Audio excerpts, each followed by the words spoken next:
Praise the lord. నీకోసం వేసే మాట అని దేవుని వాగ్దానాన్ని వింటున్న ప్రియ దేవుని బిడ్డలందరికీ హృదయపూర్వకమైన వందనాలు తెలియజేస్తున్నాను.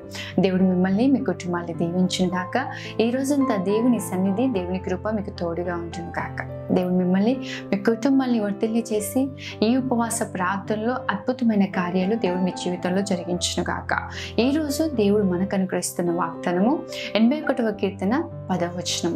నీ నోరు బాగుగా తెరువుము, నేను దాన్ని నింపెదను. ఆమె నిశ్చయంగా ప్రియ దేవుని బిడ్డ, దేవుని సన్నిధిలో నీ నోరు తెరిచి ప్రభువుని స్తుతించే వారిగా ఉండాలి. నోరారా ఆయన సన్నిధిలో ప్రార్థించేది వారిగా, నోరారా ఆయన సన్నిధిలో మొదపెట్టేవారిగా, స్తుతించేవారిగా ఉండాలి. ఈ రోజున చాలాసార్లు మనం చేసేది ఏంటంటే, మౌనంగా ఉండవలసిన స్థానంలోనేమో మాట్లాడుతూ ఉంటాము, మాట్లాడవలసిన సమయంలో, నోరు తెరవలసిన సమయంలో మౌనంగా ఉంటాం. దానివల్ల ఏంటంటే మన జీవితంలో నష్టము, మన జీవితంలో వ్యతిరేకతలు, నిందలు మనం ఎదుర్కొంటూ ఉంటాం.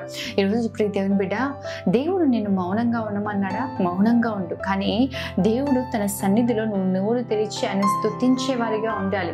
నోరారా ఆయనను ఘనపరిచేవారిగా ఉండాలి.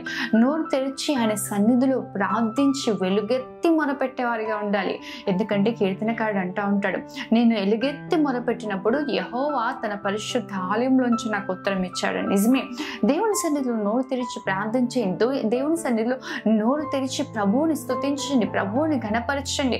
అప్పుడు నిశ్చయంగా దేవుడు నీ జీవితంలో అద్భుతమైన కార్యాలు జరిగిస్తాడు. ప్రభు సన్నిధిలో నోరు తెరిచేవారిగా ఉండాలి. ఇశ్రాయేలు ప్రజలు వారు దేవుడు అనుగ్రహించే స్వాస్థ్యాన్ని పొందుకోవడానికి వారికి ఆ దేశానికి మధ్యలో ఎరికో గోడ అడ్డుగా ఉందండి.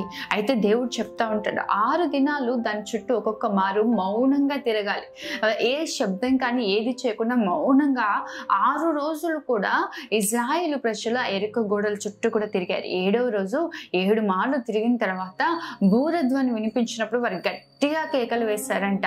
ఎప్పుడైతే వారు గట్టిగా కేకలు వేశారో ఎరికో గోడలు కుప్పకూలాయి. నిజమే ప్రియ దేవుని బిడ్డ, 6 రోజులు లోకంలో జీవిస్తుంటావు, ఉద్యోగం చేస్తూ ఉంటావు, మౌనంగా నీ పని నువ్వు చేసుకుంటూ వెళ్ళు.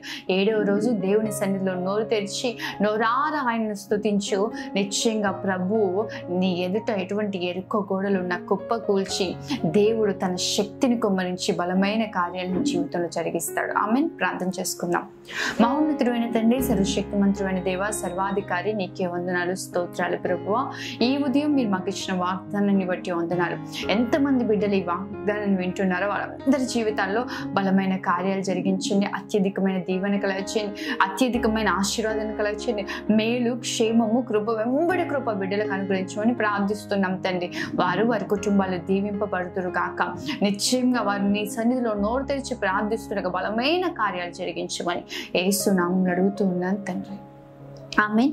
దేవుడు మిమ్మల్ని మీ కుటుంబాన్ని దీవించును గాక. ఆమెన్. God bless you.